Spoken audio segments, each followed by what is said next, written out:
چہرہ دھونا ایک فرض ہے، اس میں کن احتیاطوں کو پیش نظر رکھنا چاہیے؟ بالکل، چونکہ ایک فرض ہے اور کسی بھی چیز کی ادائیگی کے لیے جو چیز فرائض میں داخل ہیں تو ان میں اگر ذرا سی بھی کوتاہی ہوگی، یعنی وہ فرض کمپلیٹ طور پہ نہیں پایا گیا، تو یوں سمجھے وہ عبادت ہی ادا نہیں ہوئی، وہ کام ہی ادھورا رہ گیا۔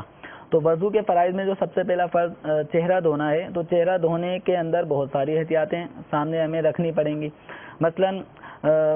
بہت سے لوگ جب چہرہ دھو رہے ہوتے ہیں تو چہرہ دھوتے وقت آنکھیں زور سے بند کر لیتے ہیں، جس کو ہم آنکھیں میچنا اردو میں کہتے ہیں، تو وہ آنکھیں زور سے بند کر لیتے ہیں۔ اب آنکھیں زور سے بند کرنے کی وجہ سے یہ ہوتا ہے کہ جو آنکھوں کے سائیڈوں پہ عمومی طور پہ نارمل جب ایک انسان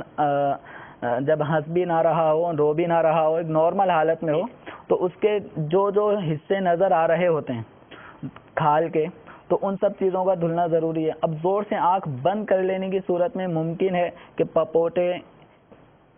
کے اوپر لکیر سی آ جائے اور اس کے اندر کھال آپس میں مل جائے، جس کی وجہ سے پانی زور سے آنکھیں میچنے کی بنا پہ پانی اس پہ اوپر سے بھیجائے گا، جب وہ کھال کھلے گی تو اس کا نچلا حصہ خشک ہوگا، تو اس کی احتیاط کرنی ہے۔ اسی طرح چہرہ دھونے کے اندر ہونٹ بسوں کا زور سے بند کر لیے، تو جو نارمل ایک انسان جب چپ بیٹھا ہو تو دونوں ہونٹ جو ملتے ہیں، ملنے کے بعد جو حصہ ہونٹوں کا ظاہر ہوتا ہے تو اتنے حصے کا دھلنا بھی فرض ہے۔ عام طور پہ یہ فرض کلی کرنے میں ادا ہو جاتا ہے، لیکن بالفرض کسی نے کلی نہیں کی، کلی کرنا سنت ہے، اس نے ڈائریکٹ ہی پانی کم ہونے کی بنا پہ اس نے کہا پہلے میں فرض ہی ادا کر لوں، اب اس نے ڈائریکٹ ہونٹ زور سے بند کر لیے، جس میں جو نارمل ہونٹوں کا حصہ کھلا ہوا نظر آتا ہے وہ بھی بند ہو گیا، اب وہ چہرہ دھو رہا ہے۔ لیکن جب اس نے اپنے نارمل ہوا اور ہونٹوں کو کھولا تو جو حصہ بند تھا اور نارمل دکھنے میں ظاہر ہوتا ہے اس حصے میں پانی نہیں لگا۔ چہرہ دھوتے وقت داڑھی کے اندر اس کا خیال رکھنا ہے کہ جیسے بسا اوقات بہت سے لوگوں کی داڑھی بہت گھنی ہوتی ہے، گھنی ہونے کی بنا پر ان کے کھال جو چہرے کی زد میں ہے وہ نظر نہیں آتی، تو اب ایسے لوگوں کے لیے کہ جن کی داڑھی گھنی ہو تو ان کے لیے بال کی جڑ، داڑھی کے بالوں کی جڑ یا جو حصے رخسار جو داڑھی کے نیچے کا حصہ ہے ان کا دھونا ضروری نہیں ہے۔ یہ کن کے لیے؟ جن کی داڑھی گھنی ہو، ان کے لیے حکم یہ ہے کہ چہرے کی زد میں جو حصہ داڑھی کا آ رہا ہے اس کے اوپر اچھی طرح سے یہ پانی بہائیں گے بس۔ اسی طرح جن کی داڑھی گھنی نہیں ہے بلکہ ایسی ہے کہ اندرونی کھال بھی نظر آ رہی ہے، داڑھی کے بال بھی ہیں لیکن ان کے اندرونی حصہ کھال کا نظر آ رہا ہے، تو کم بالوں والی جن کی داڑھی ہو تو ان کے لیے حکم ہے کہ وہ بالوں کو بھی دھوئیں گے، بالوں کے ساتھ ساتھ جو جڑ ہے وہ بھی دھلے گی، اور جو جڑ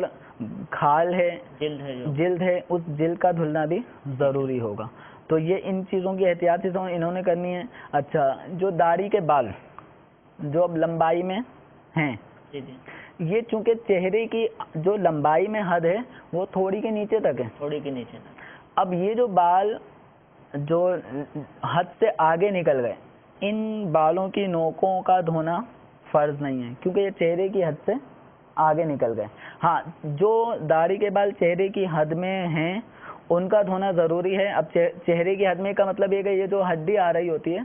اس طرف جو ہڈی آ رہی ہے اس کے اوپر جو بال ہیں ان کا دھلنا ضروری ہے، اگر بال کم ہے تو جلد کا دھلنا بھی ضروری ہے، اور اسی طرح تھوڑی کے نیچے تک کا جو حصہ ہے یہ چہرے میں داخل ہے۔ اب اس زد میں جو بال داڑھی کے آ رہے ہیں ان کا دھلنا بھی ضروری ہے، اور اگر گھنی ہے تو بالوں کا دھلنا، اور اگر داڑھی کا یہ حصہ ہلکا ہے، کم بال ہیں تو جلد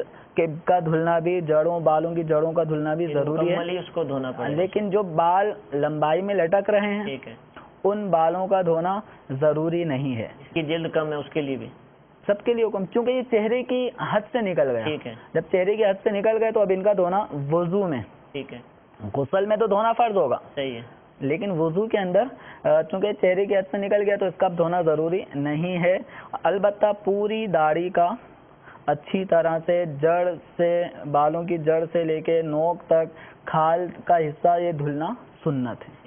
صلو علی الحبیب صلی اللہ تعالی علی محمد۔ مجھے اپنی اور ساری دنیا کے لوگوں کی اصلاح کی کوشش کرنی ہے انشاءاللہ۔